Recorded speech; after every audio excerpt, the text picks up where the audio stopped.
Yeah, good morning, everyone. I hope you all hear me safely and clearly, wherever you are around the world.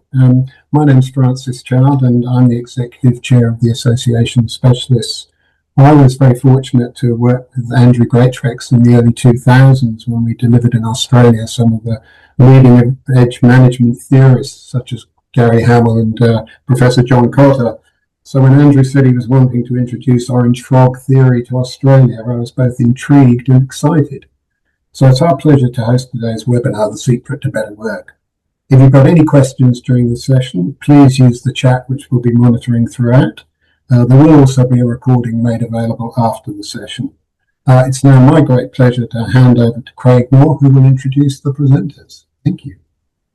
Very good. And thank you, Francis. Hello, everybody. I know some of us are all around the world. It's almost lunchtime here in Australia. I'm in the nation's capital, Canberra, today. And I know many of you are sort of suffering. I was listening just before we all came on, and for our US colleagues, they were talking about snow. Well, I can tell you here in Australia, it's hot. So we've got the air conditioning going. It's what we do, and I can see my good friend Andrew Greatrex there looking very tropical, which is probably a bit of a front, I think, for how it really needs to be. Anyway, folks, listen, lovely to be with you today, and thank you for your time. It's nice to have you along with our webinar today. Today's so I just see a little note there from Debbie thinking, no snow for you. All right, California. All right, we'll make a note, tick. Right, thanks for that. Terrific to have you with us, because this webinar will give you an insight into the orange frog. And you've probably heard about this. It's a bit of a happiness advantage, or the secret to better work and results. And this interactive virtual webinar is based on Harvard-trained positive psychology expert Shawn Achor's groundbreaking research, which proves that happiness is the precursor to your success, not the result of it.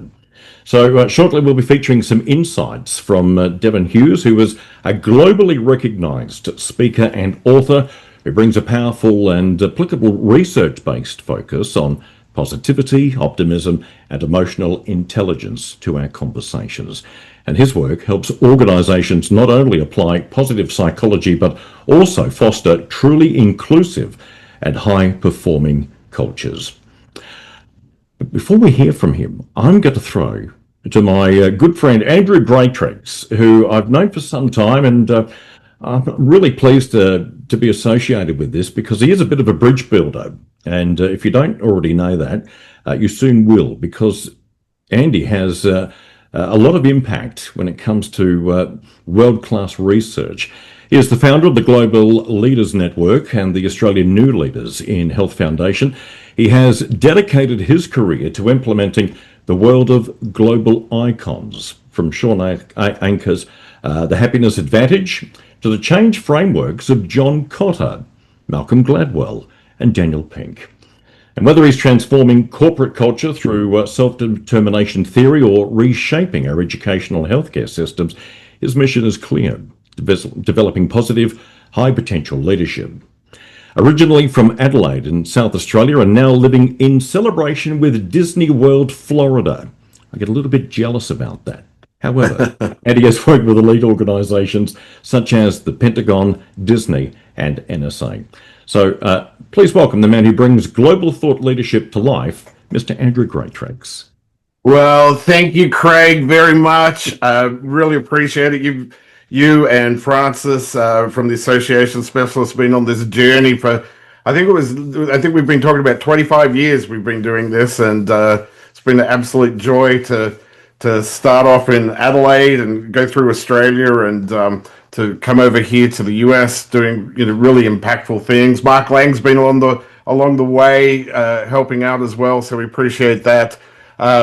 But we do things a little bit differently here with the Happiness Advantage and Orange Frog, and I want to immediately pass over to Devin Hughes, who Craig had said is a globally recognized speaker, just ranked number 23, I think, in the world in influencing culture, working in many countries, and The only thing I would ask everyone to do, if you can, is to turn on your cameras because we want to make this pretty interactive and we want to be able to see you all there in Australia. And Devon, thanks for doing this and pass it over to you. All right. Well, thank you so much. Can everybody hear me okay? All right. If you can hear me, put your hands in the air like you just don't care. All right. I was at a concert once and I heard that. I just always wanted to repeat myself. All right. So, hey, I'm super excited to be here. I talk fast, got a lot of energy. We're going to have a little bit of fun today. We're going to be throwing around joy like confetti. Is everybody here okay with a little bit of joy? Starts with a J, ends with a Y. Okay. Anybody allergic to joy? Nancy, you good with a little bit of joy?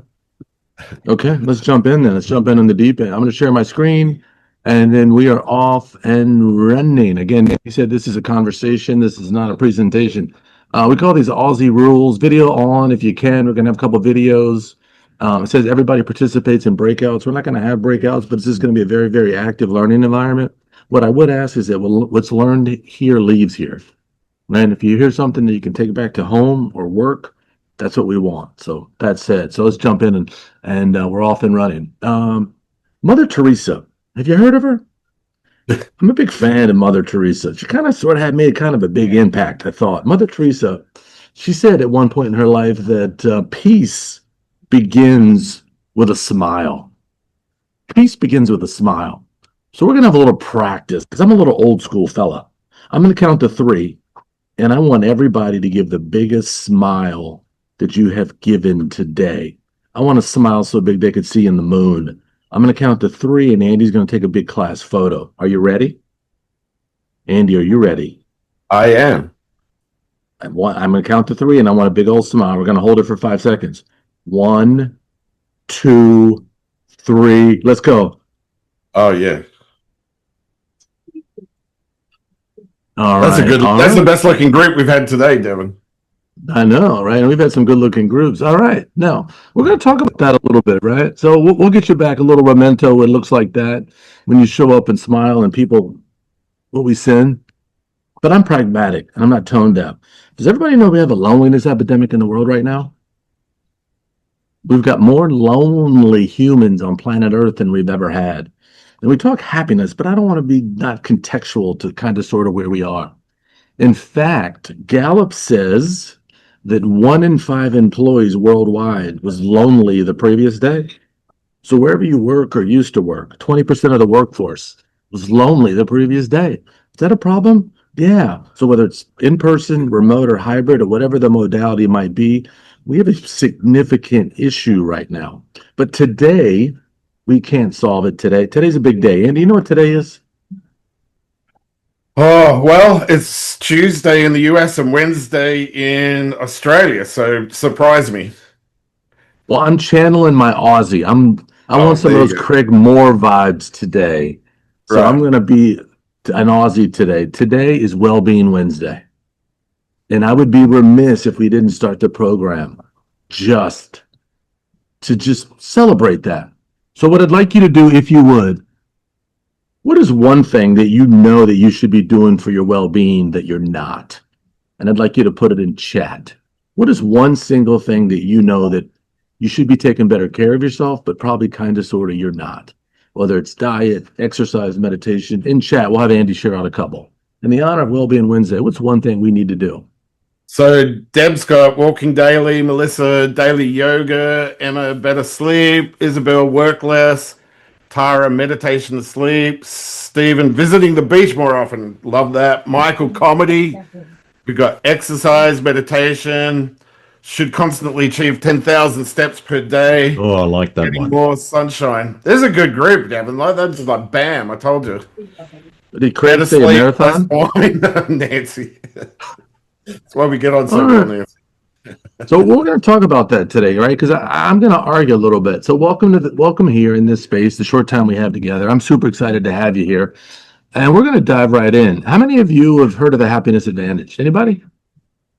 Some of you kind of sort of. Well, if you haven't, we're going to talk a little bit about that because the research is encoded in the orange frog. And what I thought we would do today, before we get too deep, I don't want this to be a one and done. I want to build some community. I'd like to see that we maybe throughout a couple of times throughout the year, we get together and talk about how we can operationalize happiness at work, at home, in our communities, doing the spirit of the orange frog. So I got a quick video. We're going to set the context for the discussion, and we'll go from there. Hi, this is Shawn Achor, and I'm so happy to welcome you to the Happiness Advantage Orange Frog Workshop. Today's module is Positive Personal Transformation. This means our primary focus today is on you. We will prepare you to commit to and create a positive self-transformation and to begin to ripple that out to others. We will review the Orange Frog parable and reveal the scientific research that is embedded in that metaphor. Now, some of you might be thinking that because the parable was written so simply, that this is going to be a lightweight experience. After many years teaching at Harvard, I can tell you that this is no lightweight course, quite the opposite. If you commit to what is in store for you today, you will likely join a movement of people who find life-changing lessons that affect every aspect and domain of their life. Don't be fooled by the parable or the light-hearted fun. This is serious science. Have fun, learn, and enjoy, and I'll speak with you later. All right. Well, thank you, Shawn. I think we're off and running. Has anybody ever seen a sign like this in a neighborhood? Craig's shaking his head. I hear Nancy. Nancy, I can see your head shaking. You've seen signs like this, Craig? I've seen them numerous times around Canberra, where I live. Yeah. Craig, in your personal experience living on Earth, do the dogs come home sometimes? Probably not, because I would question also the ability of those dog owners or pet owners to actually keep their dogs under control and so avoid having to put out a sign saying it's lost. Greg, we're going philosophical here. I appreciate that. So now you're hating dog owner. But just hypothetically, do you think not every dog that runs away comes back? Would we agree? Some of them come back, Nancy, right? Right. Now, this was in North Carolina. It's a real sign. It's in the U.S., $500. Again, it's benign. Right? Why, Francis, why take a picture of a benign dog sign? Who cares, right? Well, it was interesting. The next day we came back and we noticed this. Then I wonder whether it's Melbourne, Adelaide, Los Angeles, Providence. Why is it doesn't matter where you are in the world, dog owners have time for this, but too often we don't see the same urgency for this. And I wonder why is that? See, I'll tell you here, and I don't mean to preach, but one of our greatest addictions in the new normal globally is talking about all our problems and not our blessings. See, bad news travels faster than good news. So when you talk about your community or your home or your school system or your workplaces, if something bad happens at work, do you hear about it? Oh, yeah. But see, good things are happening every single day. And if you're looking for an opportunity to pump up the volume in your community and make people feel good, could we be more intentional about sharing good news? See, I would argue we could. And we're going to talk about it a little bit. Now, I don't know if you know who this young man is. He's an actor on what we call The Office, a sitcom here in the U.S. I'm sure you've seen it. Maybe you haven't. During COVID, he started a good news channel called Some Good News. Can you see the acronym in the back of the screen here?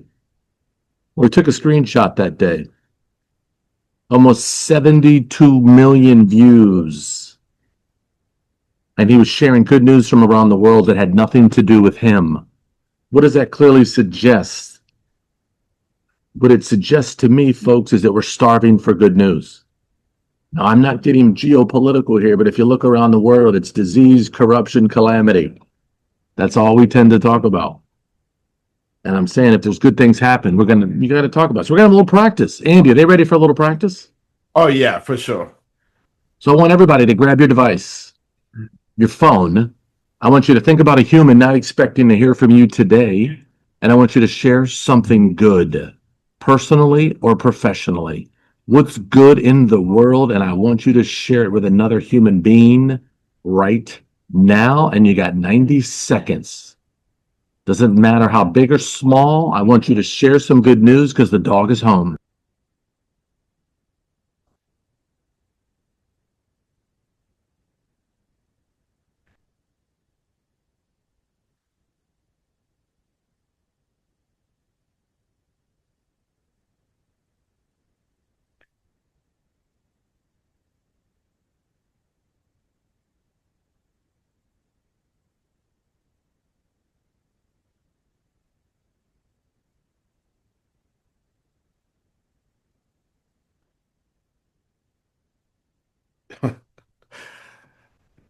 Devin, I'm not sure you'll get this, but Craig's excited that the AFL season's going to happen and Hawthorn are going to do really well this year, so I can... Almost as good as Port Adelaide.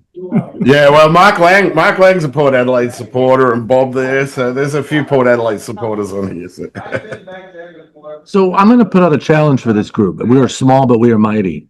By virtue of you being here, you're committed to a little challenge. Today was day one. For the next 29 days, I want you to scan your environment and think about one good thing you can capture every day and share it with another human being. Do you think we could do that?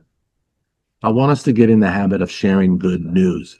See, what I find doing this work and this research, if we're not talking about the good news to the brain, is like it doesn't exist. So we're going to be conduits for good news. So that said, thank you so much. If you get a response back, would you raise your hand? I'd love to hear it. I want to feel good too. So let's just continue. But I'm not tone deaf to the realities of the world. Now, if you look at your personal and professional life, this is specifically around your personal life. People show up at work in one of two places. Actually, three places, excuse me. They show up here, here, or here. And this is from Gallup data surveying the world of employee engagement at work. Nancy, in your humble experience, you look like you're pretty, nailed down on the research, and there's no right or wrong, Nance. You see those three percentages at the top of my slide? This is globally at work. What percentage of the world, according to Gallup, is happy, unhappy, or actively unhappy? Ooh, let's see. I'm going to say 63% are unhappy. 24 are unhappy and not engaged, and only 13% are happy and engaged. All right, so 63 unhappy, 24 actively unhappy? Okay. All right, well, let's see. So we'll come back to that. Here we go. Can we give a round of applause for Nancy, everybody? 2 out of 3 is not bad. So Nance, while we have you, is this a problem if you work, whether it's nonprofit, profit, any community, church, school, wherever, and this is what your team looks like? Is that a problem? Oh, that's a huge problem. Your productivity is like way down. So let's just hypothetically, because we're in a small group, we can get a little deeper and we can talk about this, Nancy and team. Nancy, if you took over this team, you just got promoted because your exceptional performance. You didn't get a raise though, you just got a big title on a team. Nancy, you inherit this team. Everybody wants to know what Nancy's going to do. Where do you start and what do you see? Oh gosh. I don't even know where I would start. I feel like I need to bring the orange frog in for sure. That needs to happen. You can call a friend. I'm going to call my friend Andy. Where do we start? Exactly. So I want you to be thinking about this because whatever you work, I could spend 4 hours or 6 hours on one slide, folks. Everything about your culture, your team, your community is in this. What are people doing? Are they poking holes in the canoe or hanging out? Are they excited about the future? Now, this is really, really big stuff because it's not just here. Let's take it to Australia, right? This is not a U.S. problem. This is a global problem that folks right now are kind of sort of checked out right now. The world is heavy. So why does this matter? Well, I'll tell you why it matters really, really soon. Because happiness equals engagement. If I say to all of you, do you perform better when you feel better? Would you agree with that statement? If I say to you, are you at your best when you feel your best? Well, yeah, there you go. Well, it's a pretty big deal. But why did Forbes and Gallup? Unhappy people, actively unhappy people, just aren't unhappy. They're undermining the happiness of everybody else. Craig, in your personal experience, because I can see your pretty face, could one unhappy person bring down the mojo or the team morale? Definitely. Yes. So one person with a bad attitude or bad behavior, it's right. We know that can happen. So this is a really, really big deal because we're full of it. Now, again, doing a little research, again, even though I live in the US, it's globally. If you look at the data specifically around Australia, it's not much better. It's probably worse in the US. We have a global epidemic right now of employee disengagement, significant health cost, productivity cost, burnout, stress, mistakes, errors. You kind of sort of see it. If there was a dashboard, it'd be blinking red right now. So that's kind of sort of who we are. So the question is how big does this happiness thing have to be an organizational issue? Is it an organizational issue? I think so. I think so. So Harvard has been studying happiness, right? Wharton, University of Pennsylvania, has been studying happiness. GNBC has been studying happiness. So I ask you, with all that said, how do you treat a sick fish? Do you medicate the fish or do you clean the tank? What do you think, Nance? Well, depending on how bad it is, you might need to do both. Yeah, but I'm going to, just for the discussion, I'm going to say we got to clean the tank. Because I'm going to argue we don't have bad people. In many cases, we just have bad environments. Would you agree? That most I would people are agree. pretty good, right? So we're going to try to see if we can clean the tank a little bit. Now, that said, it's interesting as I follow the research. Does everybody see this elderly man? And I don't know what elderly is, but you know, he's older than me. He's about to climb these stairs and he's got his right hand on the rail and he's about to climb up something. Does anybody know what he's about to walk up? What those look like, these black and white things? What do those resemble? Anybody?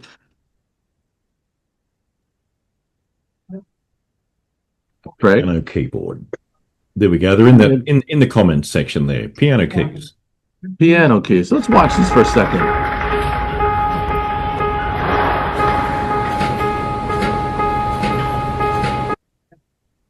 Which is interesting, right? Before when they were stairs, no one took the stairs. When they're piano keys, 66% increase in taking the stairs because they play, well, I don't know, because they're piano keys. Inquirer minds want to know why. Why would piano keys induce people to take the stairs? Any thoughts around that? Andy, if anything's in chat, feel free to share and jump in. For sure.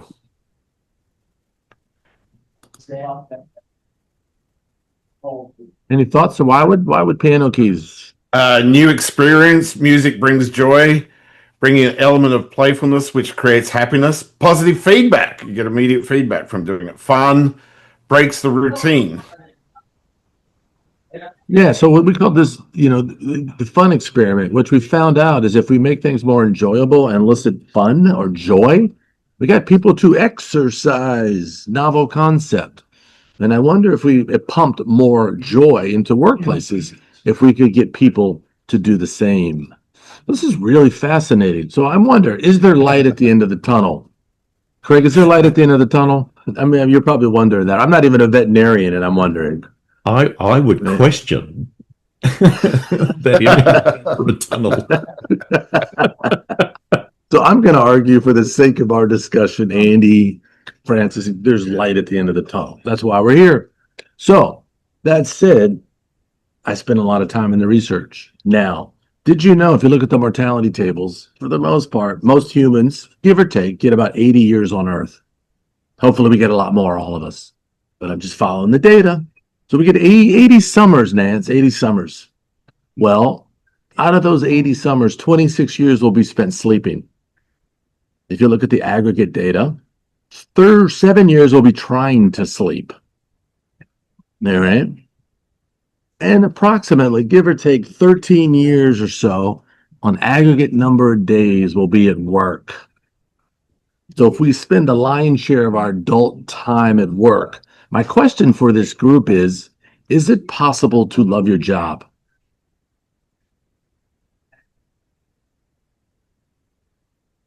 Okay, that was really enthusiastic. Anybody else? We got Is it possible 100% yes, sure. Got a few people saying yes there, Devin. Yes. All right. Well, did you know there is only one culture on planet Earth that has a word that says I love work or there's joy at work? Is there a word we don't have a word that says I love work or there's joy at work. If there's no word for it, what does that suggest about the concept? Well, I will tell you, it suggests that we don't think it exists. Has anybody here ever seen how happy someone is when they're about to retire? Yes. The only culture on Craig just has from the federal government. I have. Yeah, I did it last year, Devin. Yeah. I retired from the public service here in the Australian government. Yep. So I know what it feels like. Culture that I can find on planet Earth that has a word that says I love work are the Nordic countries.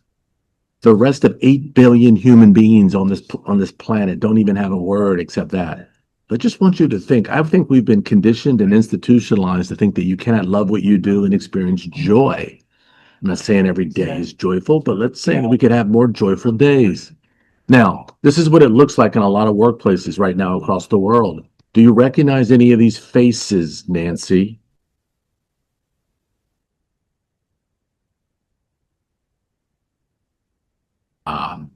This is the current state of employee engagement right now across the world. So if that's the,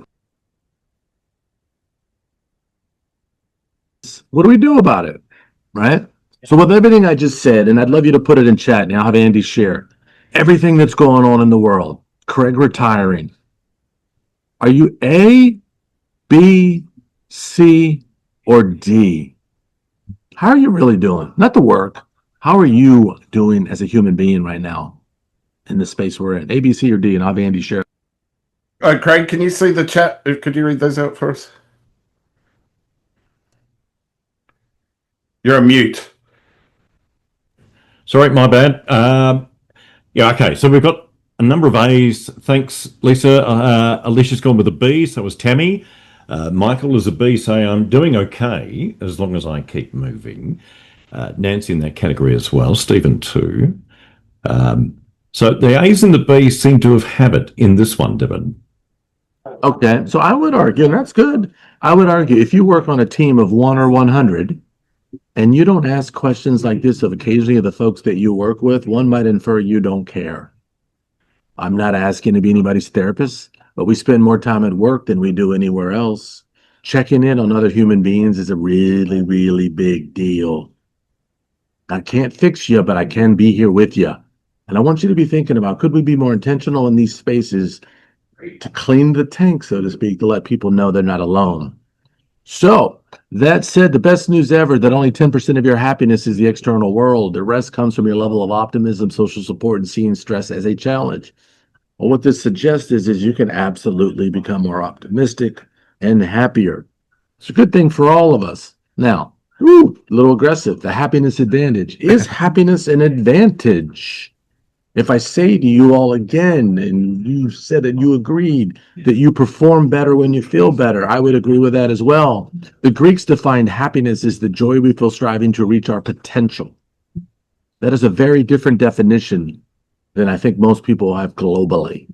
I think the Greeks had it, being maximizing your gifts as a human being in whatever space or domain that you are. So when I think about happiness, I think about any positive emotion. You can see some of those emotions on my slide there. Little small, but can you see that? Things like, right, gratitude, pride, joy.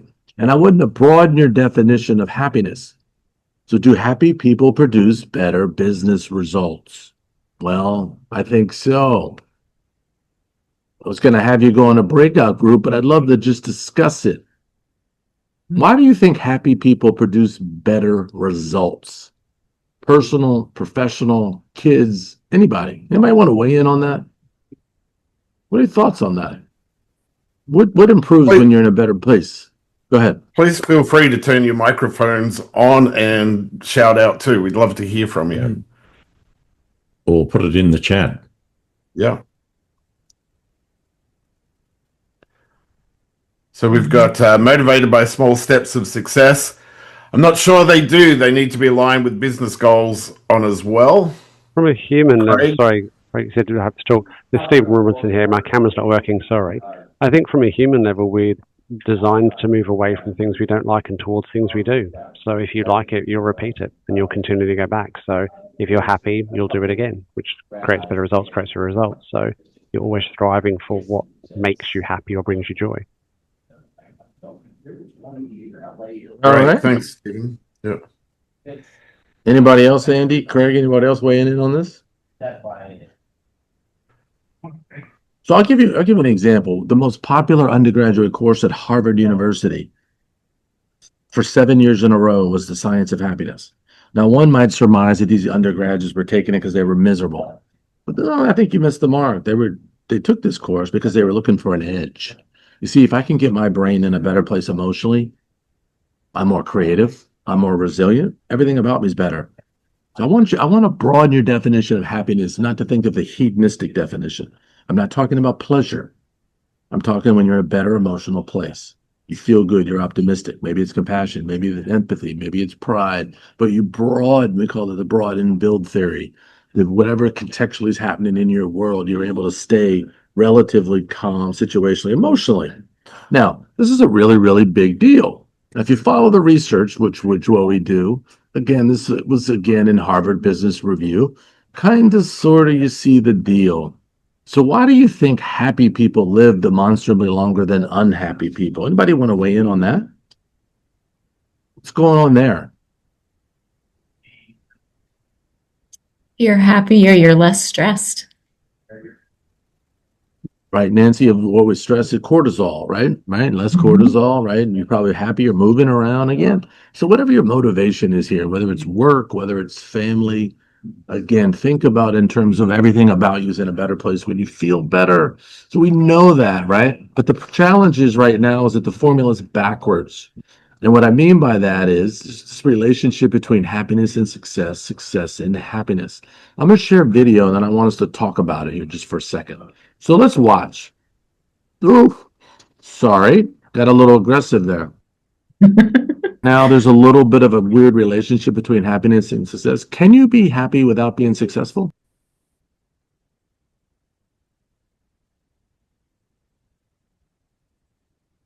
Any thoughts around that? Now, I know all of you have been so successful, it's really even hard to contemplate, right? Because your careers have been just so marvelous. But can you I think if you're resilient, you can be. I think you can take, if you're happy, you're not getting the results, but you've got a long-term destination, you can continue to be happy. It's just what your focus is on.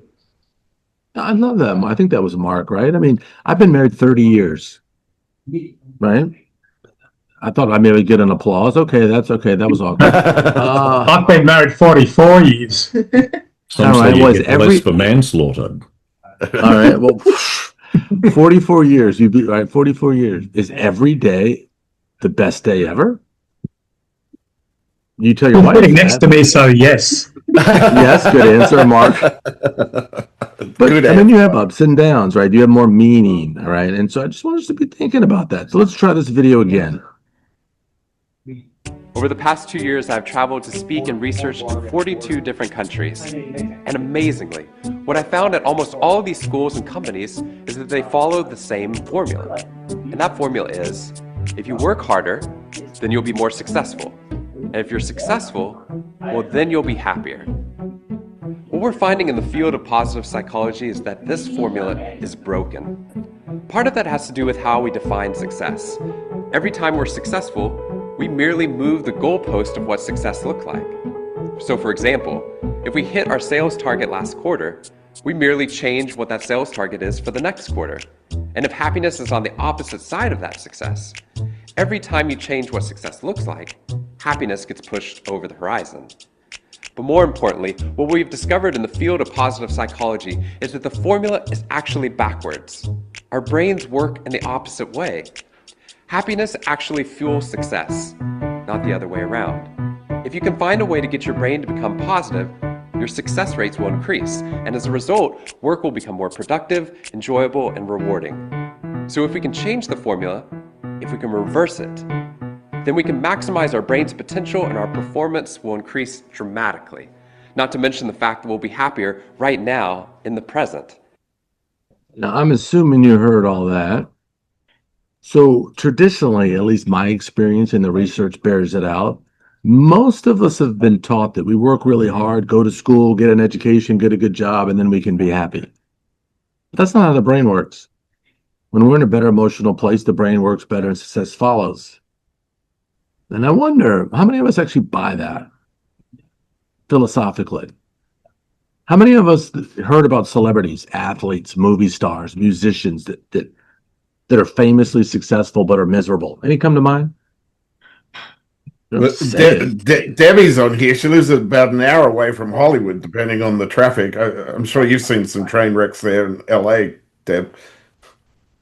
Yeah, somebody wrote Amy Winehouse. I mean, I think there's a lot of people that you can you can think, I'm probably Elvis Presley, right? You can think of Elvis him. Presley, John Belushi, Chris Farley, Michael Jackson, Prince. You want me to keep going? I mean, I just could go on and on. Right. So we think, right, that you to be happy. But again, people realize that the success is hollow, it's fake, there's nothing with it because there's no meaning to it, right? And so I want us to be thinking of, think about this a second philosophically. What if more people began believing that happiness would lead to success? Would anything be different? And how would our lives be different if we were truly taking care of themselves? What do you think? What would be different in Australia, US? Doesn't matter. People are people. What would be different if more people began believing this philosophically? Anybody think anything would be changed at all?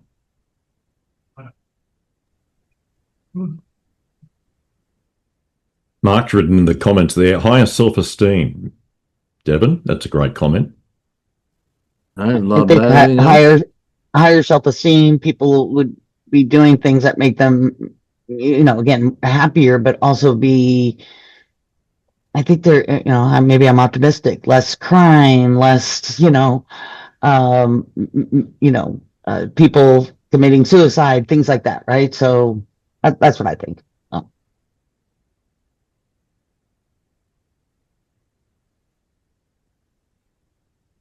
Devon, you've gone on to mute, my friend. And we've lost your screen share.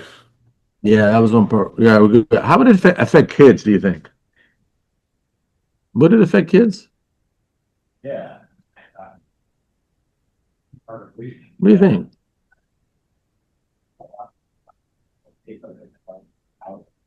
No? Yeah, yes? What do you think? Melissa's got less anger. Certainly see that. Schools. Yeah, I don't know if anybody has seen the data. Debbie, you might have seen it, right? I teach at San Diego State. I got more mental health challenges right now at the university than I've ever had. I've got more young people depressed, lonely, disconnected, lack of agency, lack of hope than ever. Right? These are people coming up. Yeah, in Australia, it's one of the reasons why the federal government has banned children under the age of 16 from certain social media platforms because of the bullying, self-esteem, not being able to escape the judgment, all of those sorts of things. So in one sense, our government down here has decided that it's going to put the health interests of children over the algorithms of large tech. No, if you haven't, there's a really good book. Again, this is not news to anybody, called The Anxious Generation. Has anybody read that book?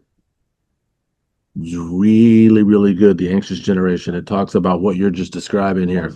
That we've got more friends online than we have in the real world. And we know human beings, right? Yeah, negativity is absolutely contagious, right? If you hang around negative people, you tend to scan for negativity. The brain finds what it scans for. So just interesting stuff. I just wanted to, we have not that much time, but to think about it again, because too many people think to be happy, you have to be successful. And we're going to redefine that. Now, I don't know how many of you have seen the TED Talk by my friend Shawn Achor. Just got a snippet here we're going to share with you this evening, and we'll talk about it. And you give me a thumbs up to make sure you can hear it in a second.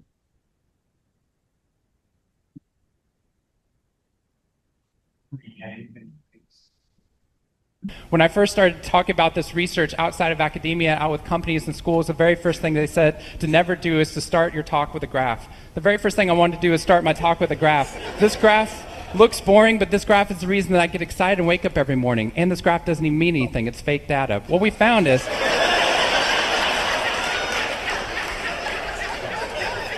if I got this data back studying you here in the room, I would be thrilled, because there's very clearly a trend that's going on there, and that means that I can get published, which is all that really matters. The fact that there's one weird red dot that's up above the curve, there's one weird in the room, you know who you are, I saw you earlier. That's no problem. That's no problem, as most of you know, because I can just delete that dot. I can delete that dot because that's clearly a measurement error, and we know that's a measurement error because it's messing up my data. So one of the very first things that we teach people in economics and statistics and business and psychology courses is how, in a statistically valid way, do we eliminate the weirdos? How do we eliminate the outliers? so that we can find the line of best fit, which is fantastic if I'm trying to find out how many Advil the average person should be taking, too. But if I'm interested in potential, if I'm interested in your potential, or for happiness, or productivity, or energy, or creativity, what we're doing is we're creating the cult of the average with science. If I ask a question like, how fast can a child learn how to read in a classroom? Scientists change the answer to, how fast does the average child learn how to read in that classroom? And then we tailor the class right towards the average. Now, if you fall below the average on this curve, then psychologists get thrilled, because that means you're either depressed, or you have a disorder, or hopefully both. We're hoping for both, because our business model is if you come into a therapy session with one problem, we want to make sure you leave knowing you have 10. So you'll keep coming back over and over again. We'll go back into your childhood if necessary, but eventually what we want to do is to make you normal again. But normal is merely average. And what I posit, and what positive psychology posits, is that if we study what is merely average, we will remain merely average. Then instead of deleting those positive outliers, what I intentionally do is come into a population like this one and says, why? Why is it that some of you are so high above the curve in terms of your intellectual ability, athletic ability, musical ability, creativity, energy levels, your resiliency in the face of challenge, your sense of humor? Whatever it is, instead of deleting you, what I want to do is study you. Because maybe we can glean information, not just how to move people up to the average, but how we can move the entire average up at our companies and schools worldwide. The reason this graph is important to me is when I turn on the news, it seems like the majority of the information is not positive. In fact, it's negative. Most of it's about murder, corruption, diseases, natural disasters, and very quickly, my brain starts to think that's the accurate ratio of negative to positive in the world. What that's doing is creating something called the medical school syndrome, which if you know people who have been to medical school during the first year of medical training, as you read through a list of all the symptoms and diseases that could happen, suddenly you realize you have all of them. I have a brother-in-law named Bobo, which is a whole nother story. Bobo married Amy the unicorn. Bobo called me on the phone from Yale Medical School. And Bobo said, Shawn, I have leprosy. Which even at Yale is extraordinarily rare. But I had no idea how to console poor Bobo because he had just gotten over an entire week of menopause.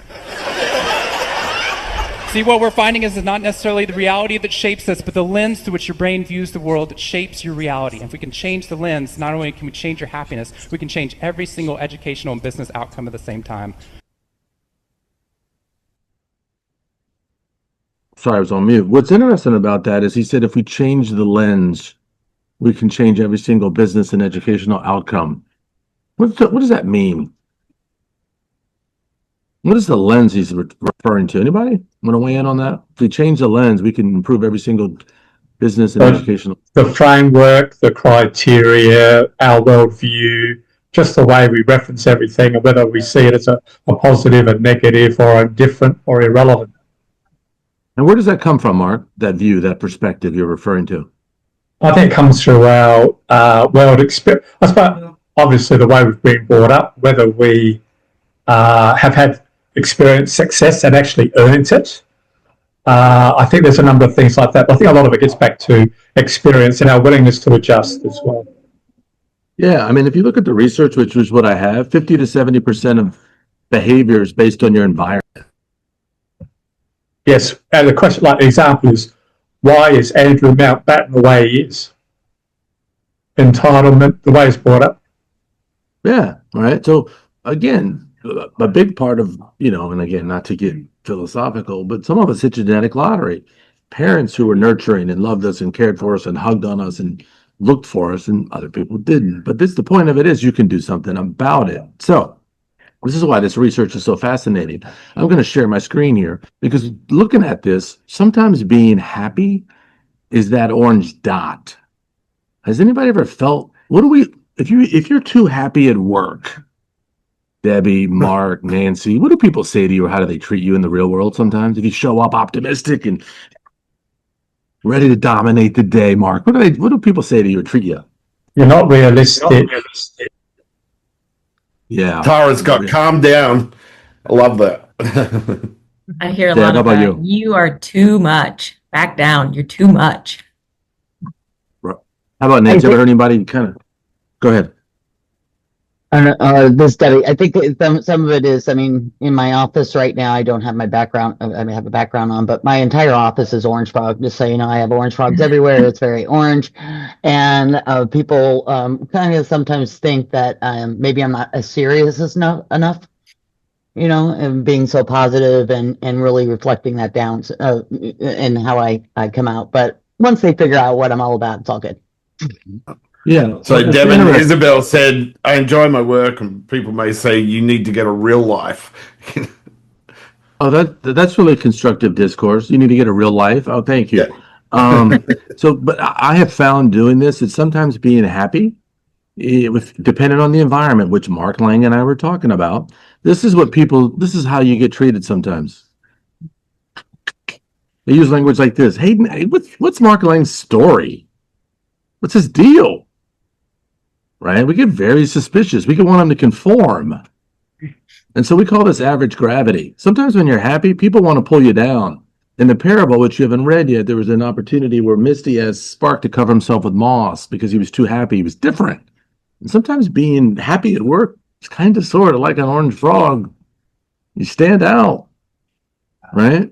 And so I want us to be thinking about it because they think they want to fix you. But what if I told you that happy people aren't broken? Just are optimistic and they think they do better work. And so when you get it right, though, we don't want to make people average. We want to raise the entire average up. That's where we get our collective efficacy and our potential. And that's why we do the work. So again, I'm not going to put you in a breakout group because this is already built in. But being an orange dot is kind of sort of risky.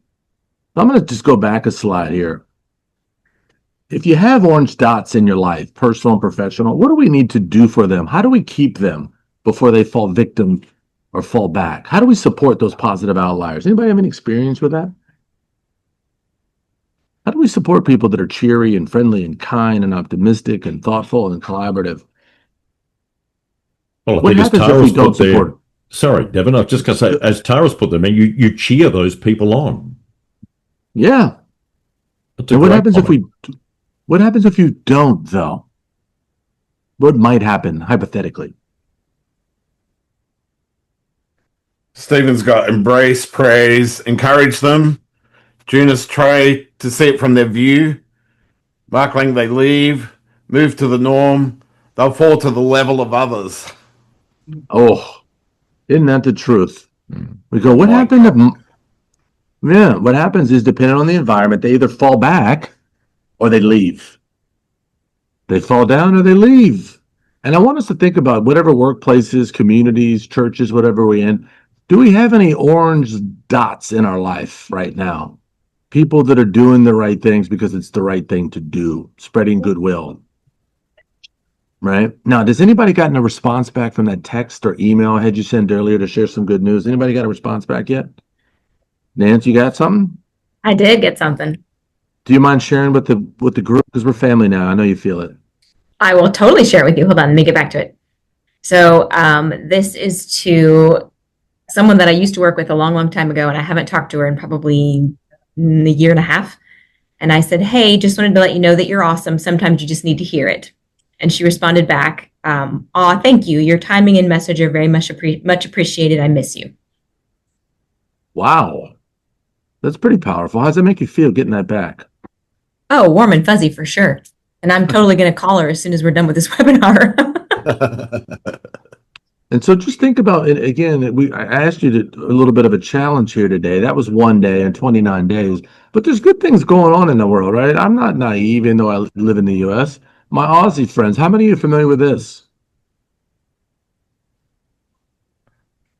Anybody familiar with this? Andy, you know a lot about this? Tara, you look like you're in Brisbane. Can you tell us about Pub Choir? Have you been? I haven't been because it's impossible to get tickets because it's always sold out. So I've tried on multiple occasions to get tickets to Pub Choir, but now there's pub choirs opening up everywhere. So this lady, Astrid, was a school teacher, and she decided that her calling was to spread joy through singing collaboratively. So she started in very small pubs. Now she's booking out, very large venues where she takes a group of people through a song on an evening. And I don't know if you've seen the videos, but it is quite profound the way that she orchestrates the singing and the different harmonies and different groups within the audience singing. So just remind me, Tara, from my days in Australia, what are most people like with their singing prowess before they go to this show? Oh, that's a good point because it doesn't matter whether you can sing or not. I don't know what the average singing prowess is, Andrew, actually. But I think what they make it very clear is that it doesn't matter. Right. They make it easy for everyone to participate. Well, I've heard Craig and Mark sing at the football, and it's not pretty beforehand. No. But you know, how many, and Tara, I want to pick up on your point there too, but how many times here in Australia have we gone to a pub, all right, and there's karaoke, and we've all had a crack at it? Every time. Every time. Every Exactly. time. Every time. So, I mean, we You only don't have even a need few to be in a minutes. pub. No, well, that's I mean, true. But alcohol has a lot to answer for. Well, I mean, we only have a few minutes left. Would Craig, would you like to sing a little bit for us right now? I mean, we're all family. I mean, Andy, do you mind? Oh, you want me to sing? Who do you want to sing? Yeah, no, Anybody. Tara. Yeah, go for it, Tara. Oh, You want to sing us a song, Tara? I've been to cities. You know the song? Can everyone sing along with me? The Australia? No, that never closed that's the down from New Qantas thing. York to London. That'll do, yeah. Yes. How about a round of applause? Thank you so Great. much. I took a lot of Nice. courage to do Tara, that. amazing.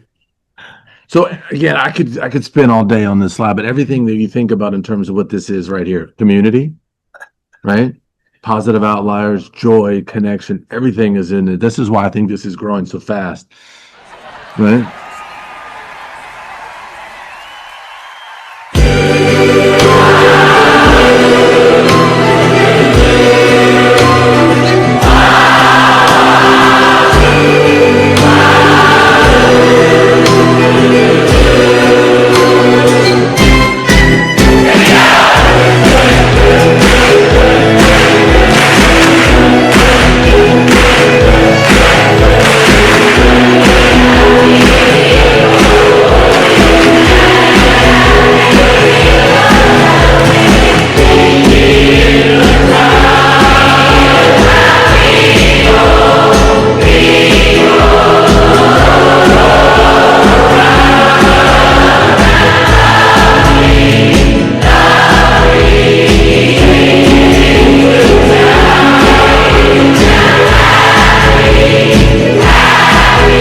Is that pretty amazing or what?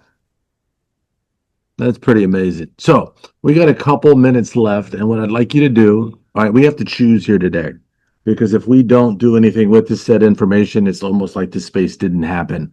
And so what I'm going to do is share with you 5 research-based ways in terms of Well-Being Wednesday for everybody that you can start to retrain your brain, because positive and optimistic brains have a biological advantage over negative or neutral brains. So the first is 3 gratitudes. That's where you would write down 3 different things you're grateful for every single day for a minimum of 21 days.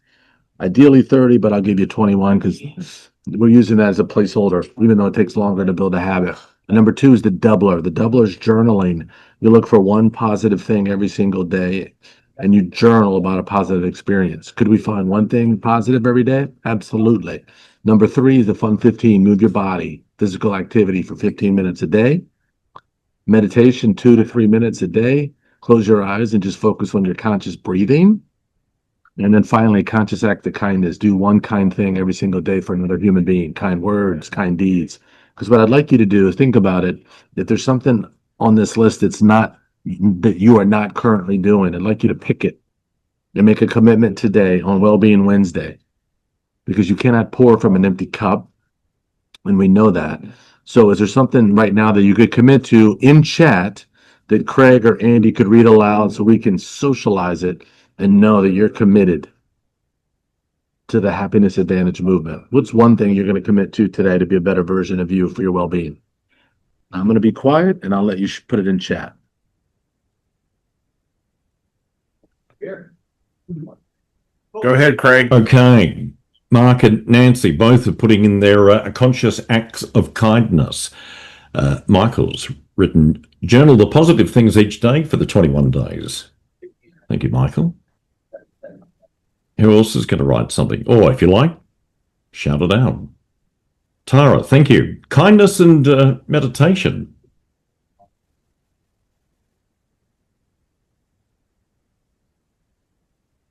Stephen's also going down the meditation path. All right. I like the idea of Michael's writing a journal, because then it's like if you write it down, it's almost like it's written into your head to do. That's nice. That's exactly right. So what happens with the doubler, it was called the doubler because when you write it down, you get it twice. You have a positive experience and you relive it in the brain. So it's really powerful. All right. Well, folks, you're ready to commit. I'm excited. I'm going to turn this back over to Andy and Craig because I got to get out of here in a few minutes and jump on a plane. Thank you so much for having me. Craig, Andy, Francis, thank you. I'm going to turn it back to you. I'll be on for a minute, but I'm going to hand it back to you, Andy, and team. Right. Well, first of all, can we give a virtual round of applause for Devon? Great job. Really appreciate you doing this, Devon. I know you're at an airport flying, and brilliant job. I want to thank Craig as well in the capital there in Australia for helping us out, and over the last few weeks, really appreciate it. Francis, Emma, the whole team and association specialists, thank you so much for facilitating this, making this happen. We are going to bring these workshops live to Australia in November. This year. We're going to come out, and we're really excited about coming out again. And it'll be the first time we do public programs. So I've put a form that Francis and Emma put. If anyone expresses any interest, we'll be in contact with later. We hope to also have future webinars, Francis. And lastly, I just want to thank everyone for committing the time today. There's people all around the world here. It's great to hear all those Aussie accents from my point of view. So absolutely brilliant. And for my colleagues who know me from the US, I'm not the only one that sounds like this. They just thought it was a Floridian accent. But Craig, can I hand over to you and then to Francis, and then we'll wrap it up? Yes, thank you, Andrew, and thank you to all of our participants for being with us today. You'll notice in the chat, Andrew's just put in there a quick survey. All right, and it's important that if you can just quickly click on that, and it won't take you too long to complete, but it'll be great to have your input into there as to the interest for those workshops, which Andrew mentioned, coming up later this year. Down under. So just take a couple of moments to do that. Terrific to hear from Devon. I'm really, really glad that a lot of our participants today either came off mute or used the chat today. It was fantastic. Really, really good. And Andrew, pleasure to work with you. And thank you to Francis too, and Emma for organising and getting everything together. Thanks, guys. Francis? Thank you, everyone. And just wrap up, thank you very much for joining us. Thank you very much to Devon, Andrew, and Craig for taking us through this session. I think it's we've hardly touched on it, I suspect, but it's a fascinating topic area, and I'm enthralled by it and looking to see what happens next. We'll definitely look at some additional webinars on the subject through the year, and then the highlight should be the workshops at the end of the year. So very excited to be supporting that. And thank you, everybody, for your participation. Have a wonderful day and smile.